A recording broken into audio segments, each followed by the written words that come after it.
En 1929, años de creciente prosperidad terminaron en catástrofe. Es la mayor quiebra del mercado bursátil registrado en la historia. Es imposible ignorar la conmoción, la sensación de asombro e incredulidad. Los inversores novatos habían pedido prestadas sumas enormes de dinero para especular en el mercado.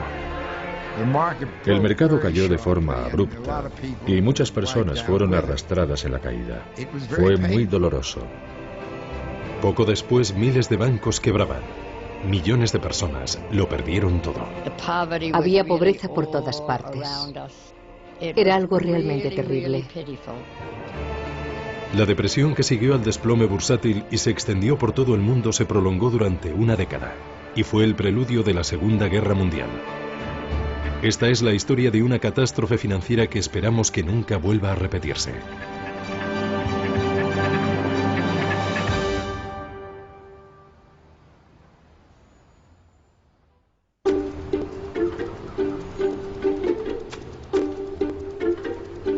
Miércoles 23 de octubre de 1929. Sin previo aviso, el precio de las acciones se derrumba en la bolsa de Nueva York. Los inversores están atónitos. En los últimos 5 años el mercado no ha dejado de subir. En solo una hora se venden la asombrosa cantidad de 2,5 millones de acciones. Al día siguiente continúa la caída en picado. El 24 de octubre, a medida que la gente llegaba a la bolsa, crecía la sensación de que tal vez algo hubiera cambiado. De repente no había compradores. Los inversores querían vender, pero no había compradores para sus acciones. Y los precios empezaron a caer. $2, $4, $10 por acción. Era terrorífico. Aquella mañana el mercado bursátil cayó rápida y abruptamente. De repente las acciones empezaron a bajar 10, 20 o 30 puntos de golpe. No es necesario decir que se oyeron muchos gritos y exclamaciones en el parqué de la bolsa de Nueva York. La gente estaba sorprendida por lo que estaba pasando y aterrada. Miles de personas empezaron a congregarse delante de la sede de la bolsa. 10.000 personas ocupando la calle desde Broadway hasta el East River. La gente que quería saber qué estaba pasando iba allí. Una enorme muchedumbre se agolpaba en torno al edificio, alrededor de las estatuas y escaleras, esperando conseguir alguna noticia de las personas que salían de la bolsa. Podían oír las voces, los gritos de los agentes comprando y vendiendo, pero no sabían lo que estaba pasando. Por eso se congregaron y esperaron allí hasta averiguarlo. Pocos entre los millares que formaban esa muchedumbre eran conscientes de las dimensiones del desastre que estaba a punto de suceder. Tampoco podían imaginar que durante los siguientes 5 días, una catástrofe financiera iba a llevarse por delante los cimientos de la prosperidad del país. Pero para comprender las causas del derrumbe bursátil tenemos que remontarnos una década atrás, al momento en el que el grado de confianza de los americanos llegó a ser tan alto que parecía que los buenos tiempos durarían eternamente.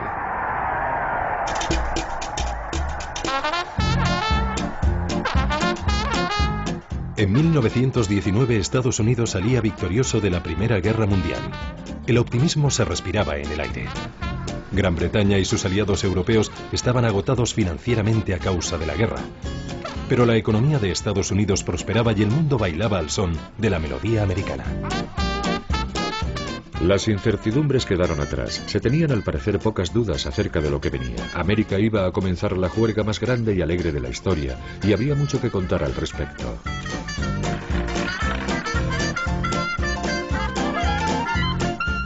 En los años 20, la vida cotidiana estaba cambiando. La electrificación transformó Estados Unidos. Las ciudades se conectaron a la red. Aparecían nuevas tecnologías, aviones, radios.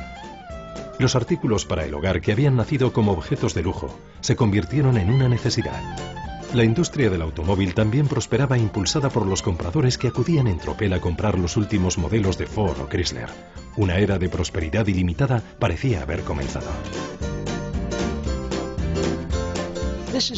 Es el nacimiento de la cultura del consumo y del consumo de masas a una escala jamás vista antes. También aparece la compra a plazos para animar a la gente a adquirir artículos de consumo caros y que puedan comprarlos a crédito. Esta nueva forma de crédito al consumo fue otra de las innovaciones de los años 20. Por primera vez, la idea de compre ahora, pague después llega al gran público. Existe un cierto tipo de cultura del juego que se desarrolla paralelamente y que anima a consumir diciendo: creemos en la satisfacción inmediata. Preocúpese del presente, no se preocupe del futuro. Viva el momento. Era una ideología completamente nueva para una nueva era económica que se basaba en el derecho a ser ricos tan solo por haber nacido en Estados Unidos.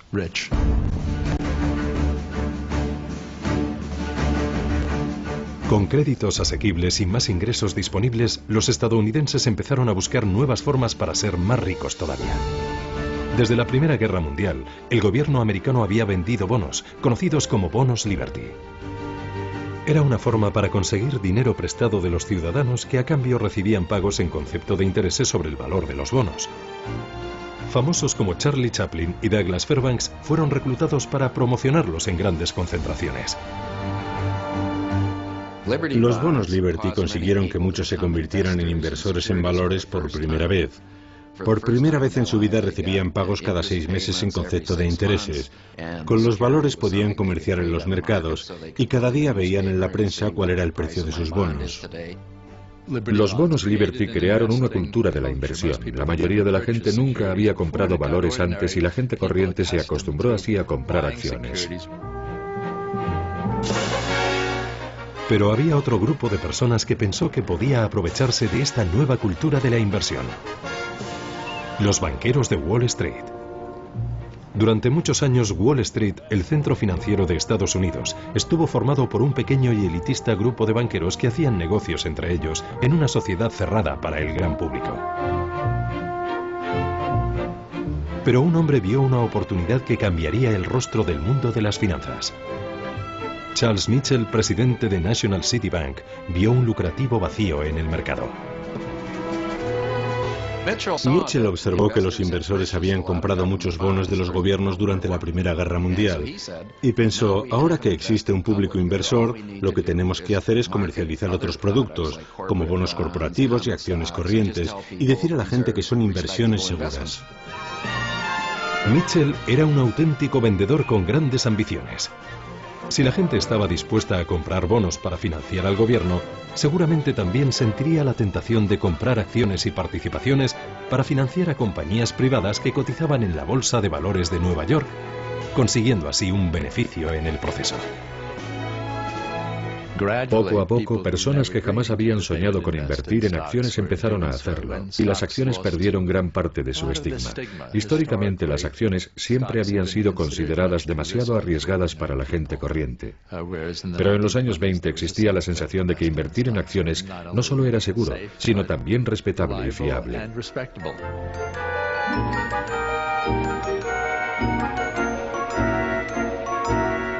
La idea tuvo éxito. Y para explotar este nuevo y lucrativo mercado, Mitchell abrió oficinas de corretaje por todo el país, donde la gente que tenía dinero pero carecía de los conocimientos para invertir en bolsa podía especular en el mercado de valores. La fiebre especuladora afectó a todo tipo de personas, no solo a los profesionales. La gente corriente empezó a invertir en un número sin precedentes en todo el país, no solo en Nueva York, en todas las ciudades, en pequeños pueblos. En todo Estados Unidos la gente estaba enamorada de la bolsa.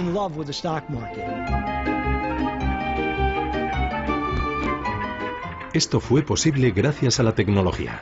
La última cotización de las acciones de Wall Street podía ser impresa pocos minutos después en cualquier lugar de Estados Unidos gracias a los receptores telegráficos. Había receptores en clubes nocturnos, en estaciones de ferrocarril, en salones de belleza, en barcos transatlánticos. El mercado se convirtió en una parte omnipresente de la cultura americana del juego en los años 20. Como, duermo, sueño y hablo de acciones. La única forma que conozco de hacer dinero. Es apasionante, me encanta. $17.000 de beneficio con tan solo $3.500 de capital. No está mal. Hubo una especulación salvaje con toda clase de valores, en especial con las compañías cinematográficas, aeronáuticas y automovilísticas. Uno de los valores calientes de los años 20 fue Radio Corporation of America, algo parecido a lo que hoy es Google. Era lo último en tecnología. Pensaron que era posible poner radio a los coches, imagínese. El público inversor americano empezó a relacionar los productos que usaba fabricados por compañías americanas con la idea de puedo comprar acciones de la compañía que fabrica el producto que me gusta.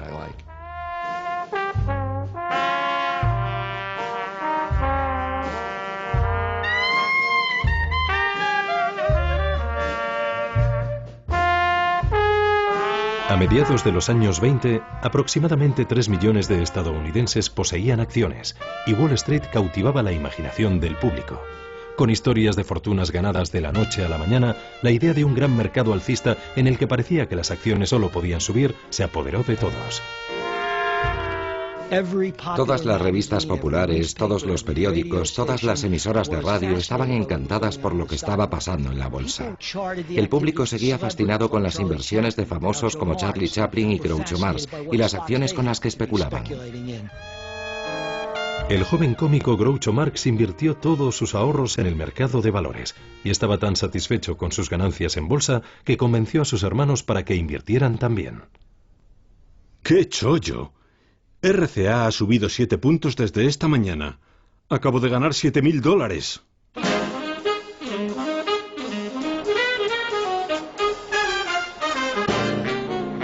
Pero los famosos no fueron los únicos especuladores. Los grandes especuladores de Wall Street se habían convertido en celebridades. Se los consideraba creativos, emprendedores y los creadores de la riqueza de los Estados Unidos. Joseph Kennedy, padre del futuro presidente Kennedy, fue una de esas astutas estrellas de las finanzas de la nueva generación. El público estaba fascinado porque algunos de esos hombres, como Joseph Kennedy, habían salido de la nada, y su rápida ascensión en el mercado era una especie de confirmación para la gente corriente de que tal vez podrían ser uno de ellos algún día. Circulaban historias de que cualquiera, desde botones a barberos, podía ganar dinero fácil en la bolsa.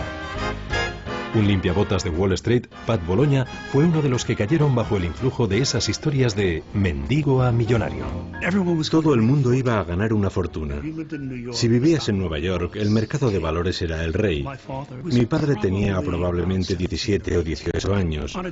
Todos los días lustraba los zapatos de los hombres más importantes de Estados Unidos, hombres como Joseph Kennedy, ejecutivos como Mitchell.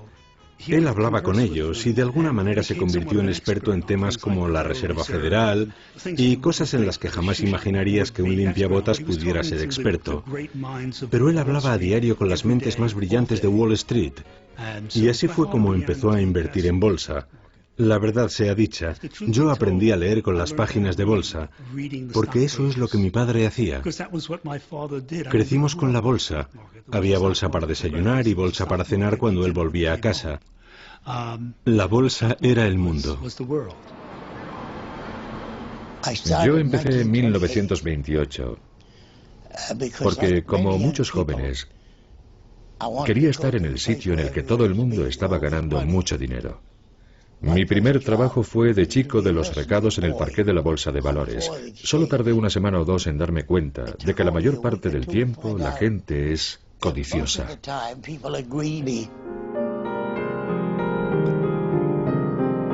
La gente tenía tanta fe en el mercado alcista que empezó a pedir dinero prestado en cantidades cada vez mayores para especular con los precios al alza de las acciones.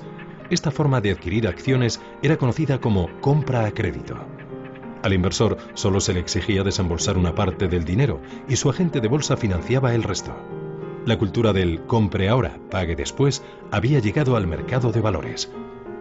Comprar acciones a crédito significa que las estás comprando con dinero prestado. A finales de los años 20, el 90% de las compras se efectuaban con dinero prestado. No había reglas acerca de cuánto podías pedir prestado y se pedían sumas enormes de dinero para comprar acciones. Podías comprar una acción de $100 con $25 y el corredor de bolsa te prestaba los otros 75. Si el precio de las acciones subía, y a finales de los años 20 todo parecía subir, esos $25 podían convertirse en una inversión valorada en 200 o 300. Los créditos para comprar acciones se convirtieron en una parte enorme de la economía de Estados Unidos. De hecho, casi 40 céntimos de cada dólar prestado eran para comprar acciones. Esta ingente entrada de dinero prestado en el mercado bursátil provocó una demanda creciente de acciones que empujó las cotizaciones aún más al alza. En 1928 la bolsa subió un 50% en tan solo 12 meses. Y a medida que el precio de las acciones seguía subiendo, más y más inversores solicitaban préstamos para comprar acciones. Uno de ellos fue el limpiabotas Pat Bologna. Mi padre no tenía mucho dinero en bolsa. Me dijo que tenía $6.000 de liquidez. Pero $6.000 significaban muchas acciones porque en aquellos años solo tenías que cubrir un 10% de la inversión. Así que con $6.000 podías tener acciones por valor de $60.000.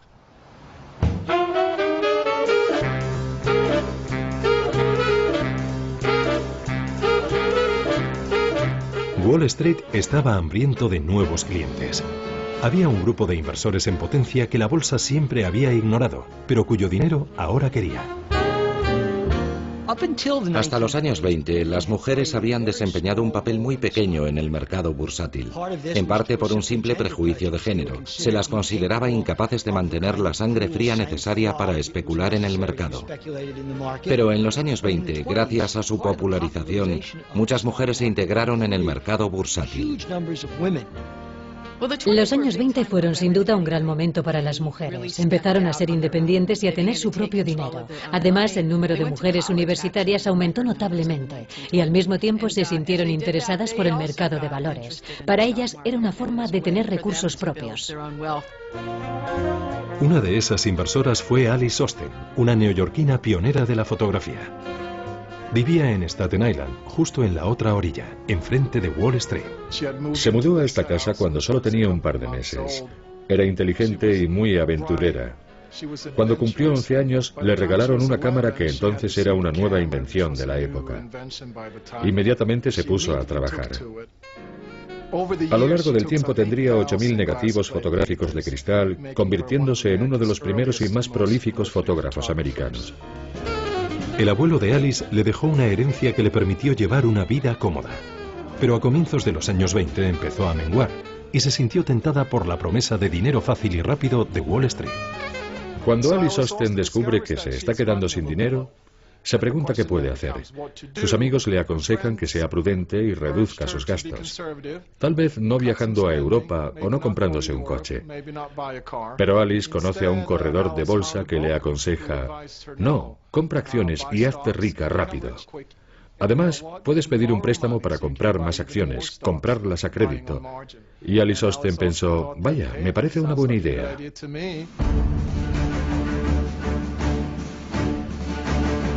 Durante todo el periodo alcista de la bolsa en la década de los 20, el Partido Republicano permaneció en el poder fortalecido por la prosperidad creciente del país.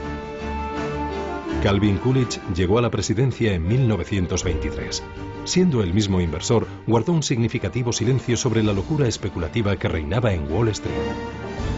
Calvin Coolidge ejemplifica el temerario e irresponsable laissez-faire, el libre mercado de los años 20. Es famoso por su frase: el negocio de América es el negocio.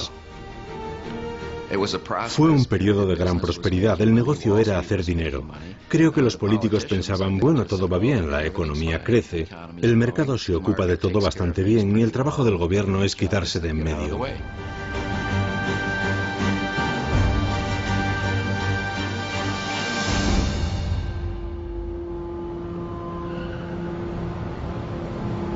Durante el mandato de Coolidge, el poder de Wall Street siguió creciendo sin obstáculos. Su administración mantenía estrechos vínculos con un grupo de banqueros y financieros, la élite de Wall Street. Su riqueza y contactos les procuraba una inmensa influencia sobre la política económica del gobierno. Formaban pequeñas sociedades elitistas. Sin duda, eran la realeza de Wall Street.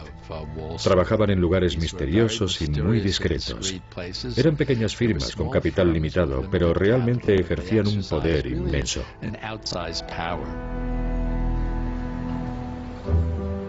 La más prestigiosa entre estas firmas elitistas era el banco JP Morgan.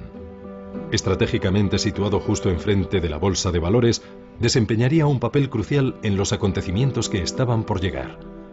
Como socio mayoritario de JP Morgan, Thomas Lamont era el hombre más poderoso de Wall Street. Su influencia llegaba más allá de Nueva York. Lamont y los otros socios de JP Morgan se entrevistaron frecuentemente con los sucesivos presidentes. El abuelo era un hombre muy ocupado. No tenía tiempo, como podían tener otros abuelos, para llevar a su nieto a un partido de béisbol o a pescar y cosas así. El estilo de vida del abuelo era muy elegante, de eso no hay duda. Tenía un yate, el Renard, de 20 metros. Era un yate muy bonito con el que a menudo navegaba río abajo desde su casa en Palisades, viajando por el río Hudson hasta Wall Street, desde donde caminaba hasta el banco. Bajo el liderazgo de Lamont, JP Morgan evita los peores excesos del mercado bursátil. Pero gracias a su estrecha relación con los políticos, la élite financiera consigue mantener la regulación gubernamental sobre Wall Street al mínimo. Los especuladores aficionados, paralizados por el valor creciente de sus inversiones, ignoraban por completo cómo funcionaba realmente Wall Street.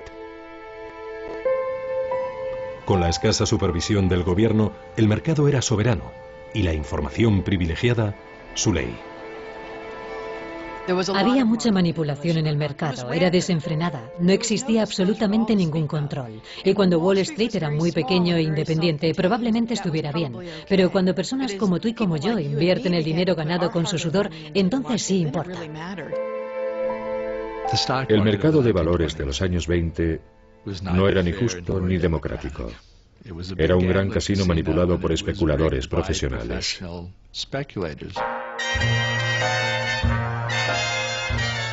Cuando los pequeños inversores apostaban los ahorros de su vida, no eran conscientes de que todas las probabilidades jugaban en su contra. Los hombres como Joseph Kennedy no hacían sus fortunas eligiendo simplemente las acciones correctas. La verdad era que se aprovechaban de la ingenuidad de los crédulos recién llegados. Un puñado de especuladores se reunía y de forma coordinada empezaban a comprar lenta, pero implacablemente, una acción determinada. Calentaban a bombo y platillo determinada acción, hacían subir el precio comprándola ellos y la vendían recogiendo los beneficios y dejando al inversor medio con esas acciones y todas las pérdidas. Incluso algunas de las más importantes casas de inversión de Wall Street se dedicaban a este tipo de manipulación del mercado.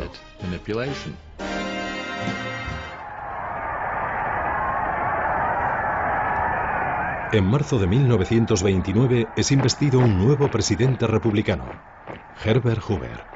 En su discurso tranquiliza a los estadounidenses. Hemos alcanzado el mayor grado de bienestar y de seguridad que ha existido nunca en la historia del mundo. Pero entre bastidores no estaba tan tranquilo. En realidad, Hoover era muy escéptico respecto a lo que estaba pasando en Wall Street y la economía en general, pero no tiene el valor político, y cuando se convierte en presidente, no hace nada por poner freno a esta fiebre especulativa salvaje. Y tampoco hace nada para que la Reserva Federal o el Tesoro controlen la especulación en el mercado de valores. En privado, Hoover hablaba de una orgía especulativa, pero como su predecesor Coolidge no tenía ningún interés en regular el mercado. Pero Hoover no era el único que temía que la burbuja del mercado bursátil estuviera a punto de estallar. Pocos días después de su discurso de investidura, un destacado y muy respetado banquero, Paul Warburg, se distanciaba de las filas de la aristocracia de Wall Street, haciendo pública una sombría advertencia. Si permitimos que esta orgía de especulación desenfrenada llegue demasiado lejos, el colapso final provocará sin duda alguna una depresión económica general de todo el país. Mi bisabuelo hizo pública su advertencia en marzo de 1929. De hecho, usó la palabra depresión y le silenciaron. Creo que fue despreciado, como si solo fuera un aguafiestas. Bueno, no, todo va bien. Todo el mundo gana dinero y se divierte en la fiesta. Cuando el mercado es alcista, a la persona que dice, puede que esté sobrevalorado, será mejor que tengáis cuidado, le echan de la fiesta.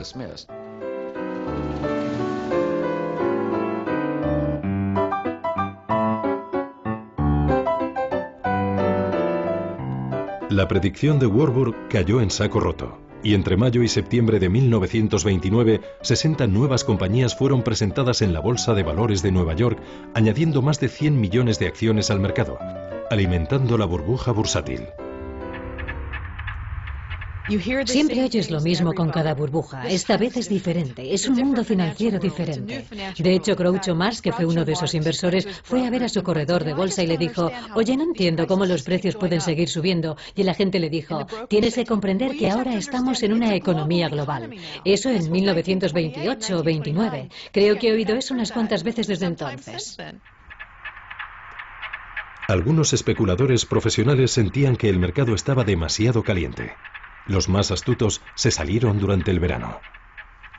Un día Joe Kennedy, según los últimos recuerdos de Joe Kennedy, dijo, si el limpiabotas sabe tanto como yo de bolsa, tal vez sea hora de que venda todo.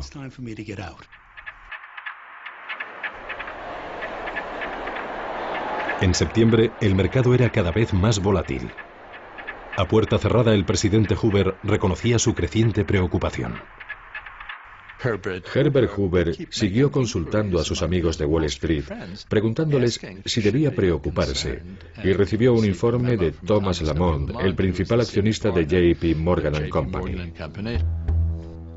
El abuelo le decía en su carta que el mercado se corregiría a sí mismo y que no parecía haber ninguna necesidad de que el gobierno interviniera en él. Lamont tranquilizó a Hoover afirmando que no existía motivo alguno para la preocupación, y el informe finalizaba con la frase, el futuro parece brillante.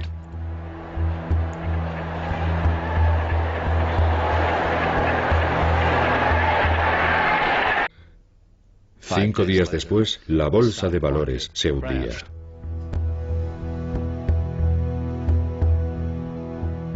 Nadie sabe qué fue lo que provocó la pérdida repentina de confianza al final de la jornada del miércoles 23 de octubre.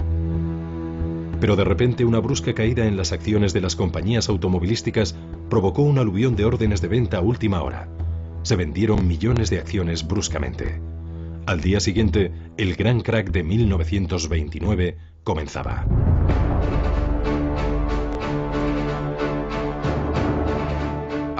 El 24 de octubre de 1929, el Jueves Negro, es considerado el comienzo del crack.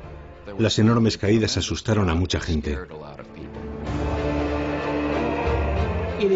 Es imposible ignorar la conmoción, la sensación de asombro e incredulidad, el pánico de la gente, mientras el mercado caía y caía. Ansiosas de noticias, miles de personas se agolpan delante de la bolsa. La multitud permanecía allí apesadumbrada, mirando al frente fijamente. Acababan de perderlo todo. Las autoridades locales se alarmaron tanto por lo que estaba pasando que enviaron a 400 policías temiendo que se produjera una invasión de la bolsa al estilo de la toma de la Bastilla. Cuentan que había un extraño murmullo en el aire. Una especie de extraño e inquietante sonido, probablemente resultado de las voces de todas esas personas compartiendo su preocupación.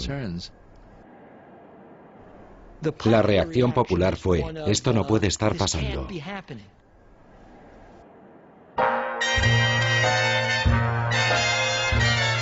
Un británico estaba allí de visita aquel día. Winston Churchill también había invertido gran parte de su dinero en la bolsa americana y había decidido visitarla.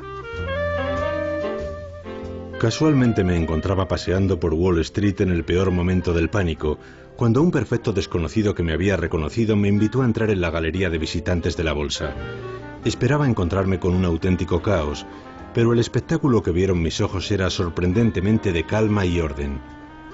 Los 1.200 miembros de la bolsa Caminaban de un lado a otro como en una película a cámara lenta de un laborioso hormiguero, ofreciéndose entre ellos gigantescos montones de acciones a un tercio de su antiguo precio.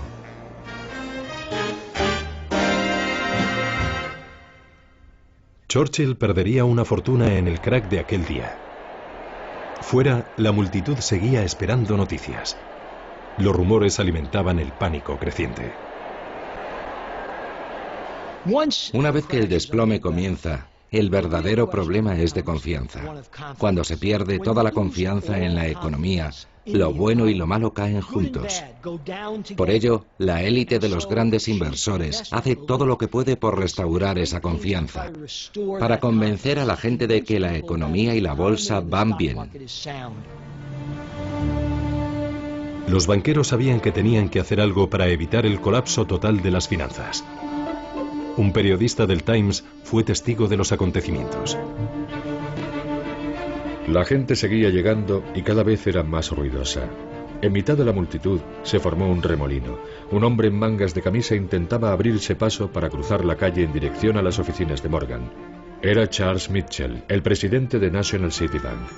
Alcanzó el edificio de oficinas de Morgan y poco después supimos a lo que había ido. Charles Mitchell había sido convocado a una reunión en la sede de JP Morgan. En torno a la mesa se sentaban otros 4 importantes banqueros, incluido Richard Whitney, vicepresidente de la Bolsa de Valores de Nueva York. Eran algunos de los hombres de negocios más ricos de Estados Unidos. El valor de sus activos personales sumados ascendía a $6.000 millones. Thomas Lamont presidía la reunión. Creo que supuso un gran shock para el abuelo. Sin duda no había previsto que pudiera ocurrir algo como el gran crack. El abuelo convocó una reunión en sus oficinas de Wall Street con algunos de los principales banqueros de la ciudad para organizar un plan que evitara que la bolsa se hundiera.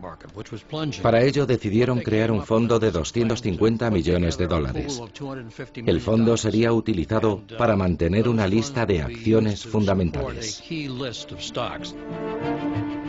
A la hora del almuerzo, Richard Whitney vuelve a atravesar la calle en dirección al edificio de la bolsa. Con la enorme inyección de liquidez de los banqueros, Whitney espera que el mercado se recupere. Whitney se dirigió al mostrador donde se vendían las acciones de US Steel y compró 25.000 acciones a un precio muy superior al que se estaban vendiendo. Y después se dirigió hasta los vendedores de otros grandes valores e hizo compras similares. La idea era restaurar la confianza de todos los inversores en el mercado. Otros grandes titanes de las finanzas de aquella época, incluido John D. Rockefeller, hicieron compras similares con la esperanza de que este acto simbólico invirtiera la tendencia. Y funcionó. Era tal el mágico poder del apellido Whitney y del apellido Morgan que súbitamente la bolsa se dio la vuelta y empezó a subir. La noticia de la reunión ya se había filtrado y los periodistas buscaban desesperadamente información. El abuelo recibió a un grupo de periodistas que se habían reunido en Wall Street delante de sus oficinas. Su estilo era siempre mantener la calma y no decir nunca nada que pudiera provocar, que pudiera minar la confianza del público en el mercado bursátil. El canoso señor Lamont nos recibió con una actitud tranquilizadora. Era como el hombre que sale al escenario de un teatro en llamas a pedir al público que mantenga la calma diciendo que no hay motivos para la alarma. Se han producido algunas ventas guiadas por el pánico en la bolsa y hemos mantenido una reunión para tratar la situación. Hemos llegado a la conclusión de que no hay firmas en dificultades y que los márgenes se mantienen satisfactoriamente. El abuelo y muchos otros sentían que lo peor había pasado, pero estaban muy equivocados.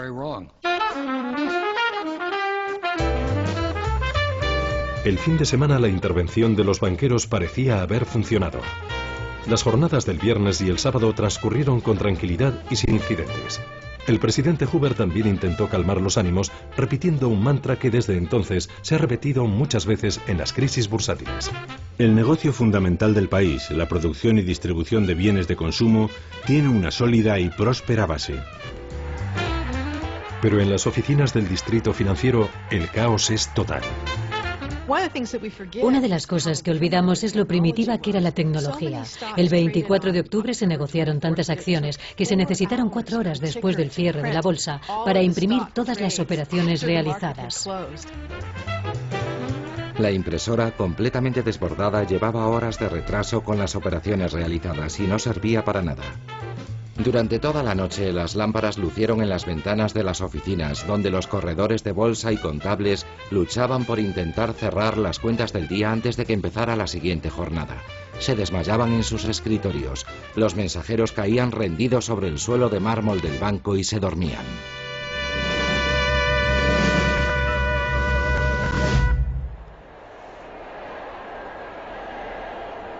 El lunes, agotadas las cintas de las impresoras, los aterrados inversores, desesperados por conocer los últimos precios de las acciones, colapsan las líneas telefónicas entre Nueva York y otras grandes ciudades. Por primera vez, muchos especuladores descubrían el lado negativo del crédito fácil y de la compra a crédito. Un porcentaje significativo de los inversores que compraban acciones en los años 20 lo hacían con dinero prestado. Y por supuesto, lo maravilloso de comprar acciones con dinero prestado es que las ganancias se aceleran y multiplican de una forma tremenda cuando el mercado es alcista. Pero cuando el mercado baja, el mecanismo funciona a la inversa y las pérdidas también se multiplican. Los inversores que solicitaron crédito para comprar acciones ahora tenían que aportar más avales y eso no había pasado mientras el mercado subía. Solo habían invertido $25 por una acción valorada en 100, pero ahora la acción había caído y la sociedad de corretaje bursátil que había hecho esos préstamos empezó a preocuparse de que no se pagaran. Quienes compraron acciones a crédito recibieron llamadas pidiéndoles más dinero o si no sus acciones serían vendidas.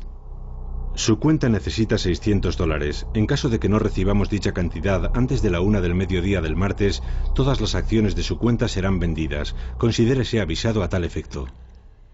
Y eso era algo muy complicado. Algunas personas no tenían liquidez que aportar o necesitaban tiempo para hacerlo, pero los corredores estaban tan nerviosos que no podían esperar.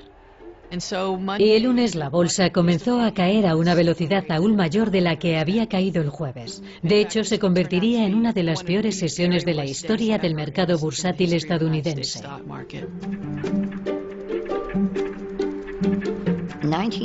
En 1929, cuando la bolsa se hundió, yo era muy joven. Solo tenía 7 años. Sin embargo, recuerdo algunos momentos de aquel día con mucha claridad. No teníamos muchas formas para comunicarnos.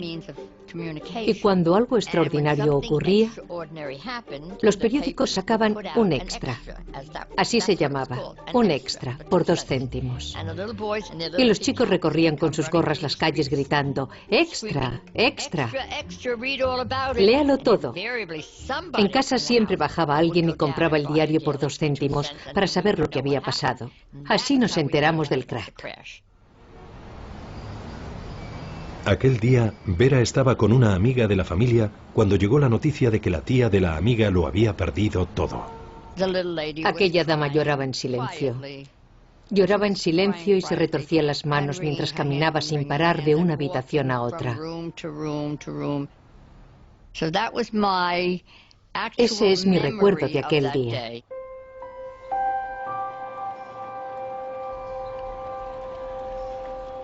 En la mañana del martes, algunos de los nombres más famosos entre las empresas nacionales ven cómo sus precios caen en picado. US Steel, Radio, General Motors, acciones que habían sido el símbolo de los años de prosperidad. El martes, las oleadas de órdenes de venta no dejaban de llegar. Esta vez, las ventas fueron tan fuertes e implacables que no hubo reunión a la hora del almuerzo en JP Morgan. Era evidente que el volumen de ventas hacía inútil cualquier esfuerzo de los banqueros por contener la avalancha. El martes por la tarde, todas las acciones del país valían un 20% menos de lo que costaban cuando abrió el mercado el lunes por la mañana. La industria del país había perdido un 22% de su valor en 36 horas. Hoover era el presidente. Y él y Andrew Mellon, el secretario del Tesoro. eran muy de derechas y creían que la misión del gobierno era no interferir. Creían en el capitalismo puro y sin limitaciones. Así que hicieron muy poco o nada por aminorar el desplome. Dijeron que se arreglaría solo. El mercado se hundió violentamente y mucha gente lo perdió todo. Fue muy doloroso. Prácticamente todo el mundo perdió dinero, igual que ha sucedido ahora.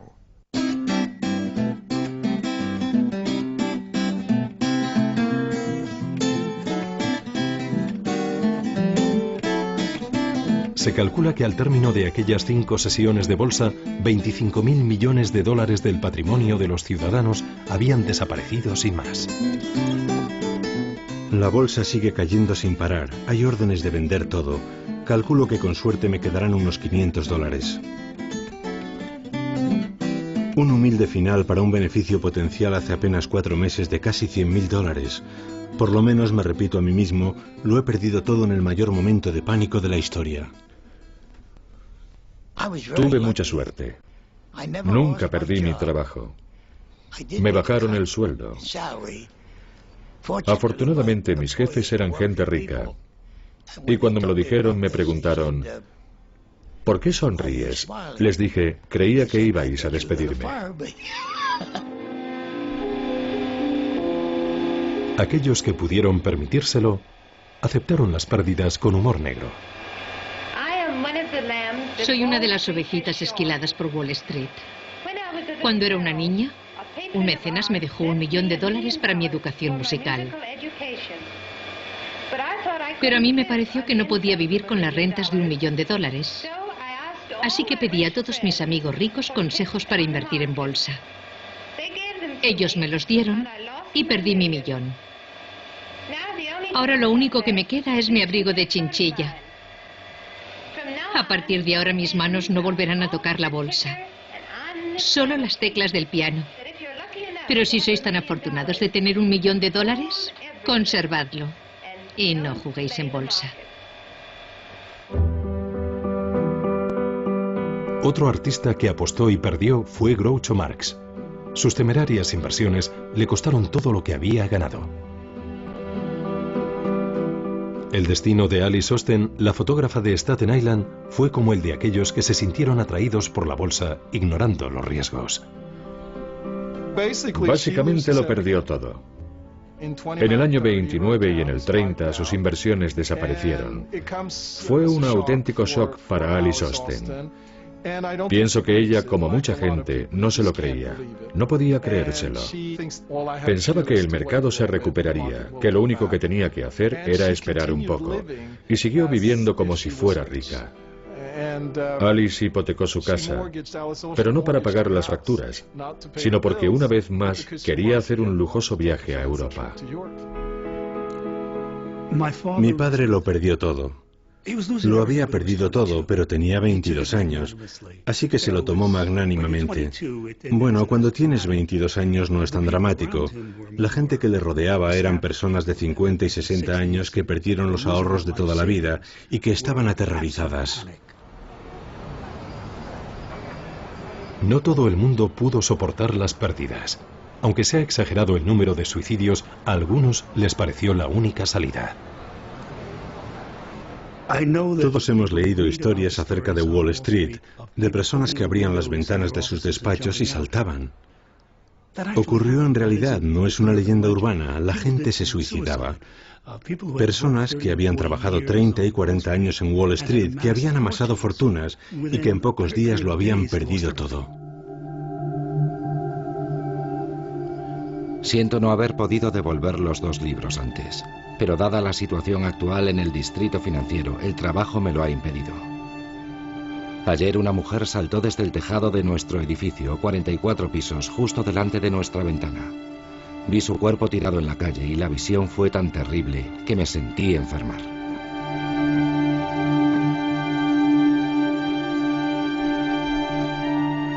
Los efectos del catastrófico crack de Wall Street llegaron a todo el país. Incluso aquellos que nunca habían tenido acciones y que nunca se habían beneficiado del boom bursátil se convirtieron en víctimas también. El desplome de la bolsa minó la fe de los estadounidenses en su frágil sistema bancario, formado por miles de pequeños bancos locales que carecían del tamaño o la reputación necesaria para convencer a los clientes de que su dinero estaba a salvo. El hundimiento de la confianza en la economía provocó un efecto dominó. En 1931 quebraron más de 2.000 bancos. Después del crack, los bancos cerraron. Eso nos afectó un poco más seriamente a nosotros, a la gente de mi edad. Muchas personas guardaban su dinero en el banco, un poquito de dinero, algunos cientos de dólares, puede que 1.000. Entonces no existían infraestructuras y tampoco un fondo federal que garantizara los depósitos de los clientes. No existía ninguna forma de apoyar a los bancos. Si los bancos habían tomado decisiones erróneas, lo pagabas tú, ibas a por tu dinero y ya no estaba. La gente oía que el banco de la esquina no era bueno y se preocupaba por su propio banco, así que iba corriendo a retirar el dinero de su banco. Se creó un terrible círculo vicioso. Durante los siguientes 2 años cerraron 3.000 bancos. El sistema bancario en su totalidad parecía no solo frágil, sino inservible. Después de aquello, la gente empezó a desconfiar de los bancos y a guardar los ahorros debajo del colchón.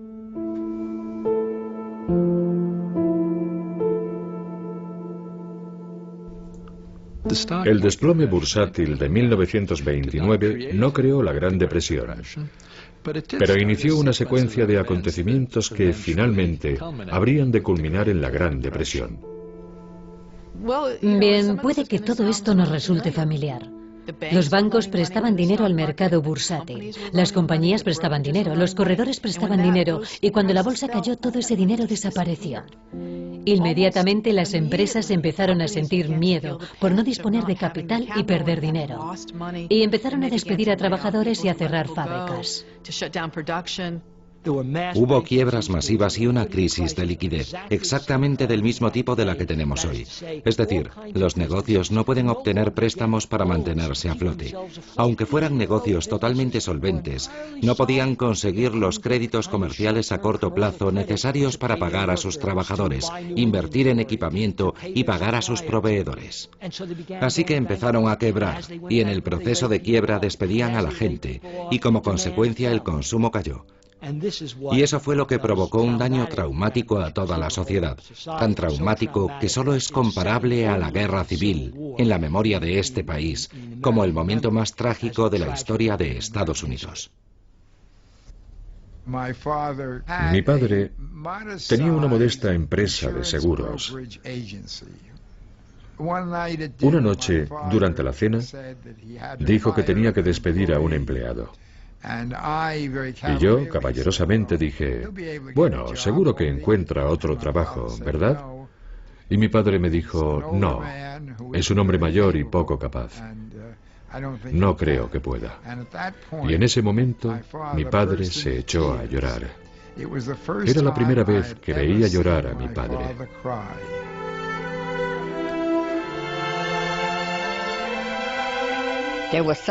Nuestras vidas y las de todos aquellos que conocíamos cambiaron mucho después del crack.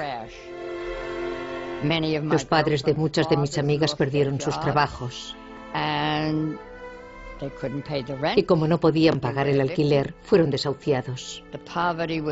Había pobreza por todas partes. Los hombres no tenían ropa, iban harapientos, andrajosos, se envolvían los pies con periódicos y cartones, como zapatos improvisados para caminar por la calle. Y cuando ibas a Central Park, te encontrabas con esa zona enorme, un lago abandonado que había sido drenado, y allí hacían pequeñas chozas con cajas de cartones para dormir y pasar la noche. Lo llamaban Hooverville, porque así se llamaba nuestro presidente en aquel momento. Y por supuesto, el desplome de la bolsa y toda aquella pobreza era, claro, culpa suya. Fue muy, muy doloroso.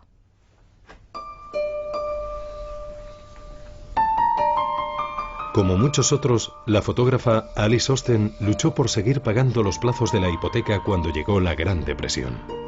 En pocos años de depresión, Alice Osten se quedó sin dinero. No le quedaba nada. Y perdió su casa. La llevaron a un hospicio. Un hospicio sacado de una novela de Dickens, donde sobrevivió un par de años. Milagrosamente, sus fotografías fueron descubiertas. Las revistas Time y Life le compraron algunas fotos y ganó el dinero suficiente para mudarse a una residencia digna. En cierta forma, sus fotografías acudieron en su auxilio. La salvaron de la pobreza y le permitieron vivir dignamente 1 o 2 años. Paul Warburg, quien con tanta precisión había pronosticado el desplome bursátil y la depresión, salvó del desastre al banco que dirigía saliéndose de la bolsa a tiempo. Pero eso no supuso ningún consuelo para él. Probablemente mi bisabuelo nunca recuperó su equilibrio personal después del crack. Le llamaron la Cassandra de Wall Street. Creo que le resultaba muy doloroso. Todos recordamos que Cassandra no solo pudo ver el futuro, también fue condenada a ser ignorada. Creo que le provocó su propia depresión personal. Dudo mucho que alguna vez dijera, ya os lo dije. Creo que le parecía muy trágico que la depresión mundial hubiera podido prevenirse o evitarse, o por lo menos reducir su impacto. Y pienso que probablemente eso le condujo a una muerte temprana.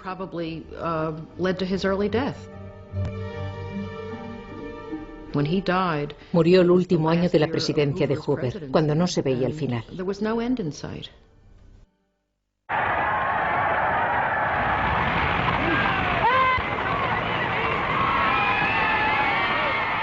Pero en 1932, 12 años de mandato republicano llegaban a su fin. I, Franklin Delano Roosevelt, do solemnly swear that I will faithfully execute the office of President of the United States. El demócrata Franklin Delano Roosevelt fue elegido presidente en una victoria aplastante. Su primera tarea era restaurar la confianza. The only thing we have to fear is fear itself. Recibido como un salvador, Roosevelt prometió un nuevo compromiso con el pueblo americano y regular el sistema financiero. There must be a strict supervision of all banking and credit and investment.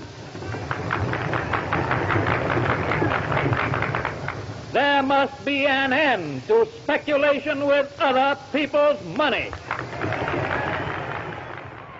El nuevo presidente actuó rápidamente. Garantizó los depósitos bancarios e introdujo leyes que obligaban a los banqueros a trabajar bajo la supervisión estricta del gobierno.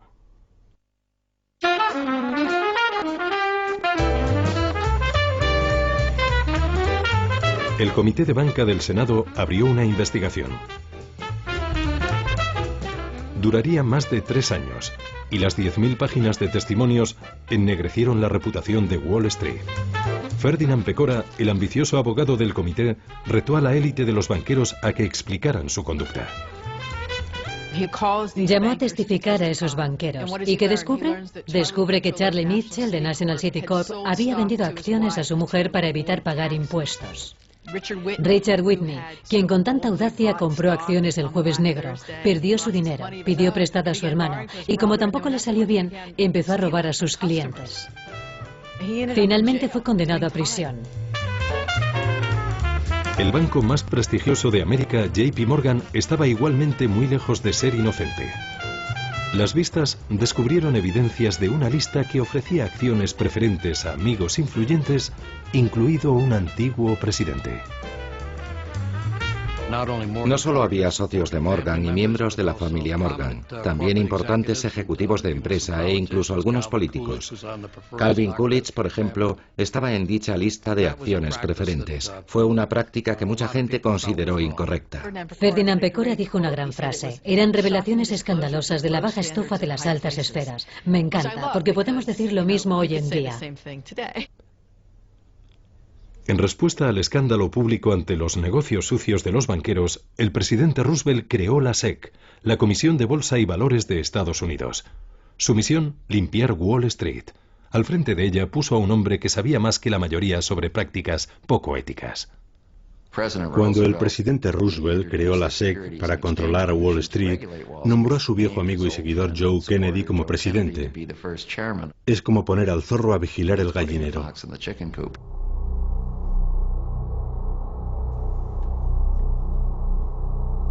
Aunque Roosevelt restauró la confianza en el sistema financiero, la Gran Depresión duraría hasta el estallido de la Segunda Guerra Mundial.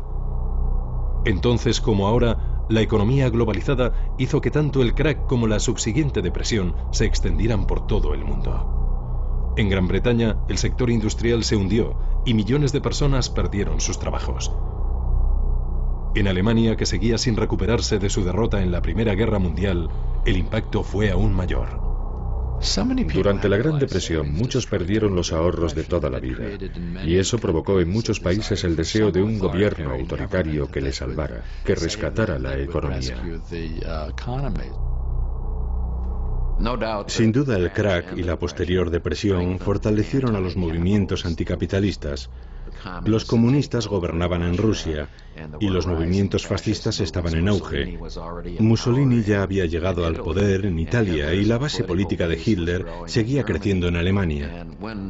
El crack de Wall Street y la depresión en el libre mercado capitalista al estilo americano solo sirvió para fortalecer a aquellos que afirmaban que existía una fórmula mejor. Mientras el comunismo y el fascismo prosperaban, muchas naciones levantaron barreras impidiendo el libre comercio y cerrando sus fronteras en un intento por salvar sus economías. El nacionalismo económico condujo a las guerras comerciales y más tarde a la Guerra Mundial. 80 años después, aquellos que recuerdan la burbuja de los años 20 y el desplome bursátil posterior tienen la sensación de que ya han visto todo esto antes. Creo que no hemos aprendido nada de lo que pasó. He descubierto que el hombre tiene muy poca memoria. Siempre hace operaciones sin considerar los riesgos a la baja. Tenemos muchos créditos baratos, igual que en los años 20. Ahora existen créditos baratos y la gente ha especulado con la vivienda y la burbuja inmobiliaria ha estallado. El consumidor americano está de deudas hasta las cejas y no puede mantener esa deuda. La crisis de las hipotecas subprime es un síntoma evidente de eso.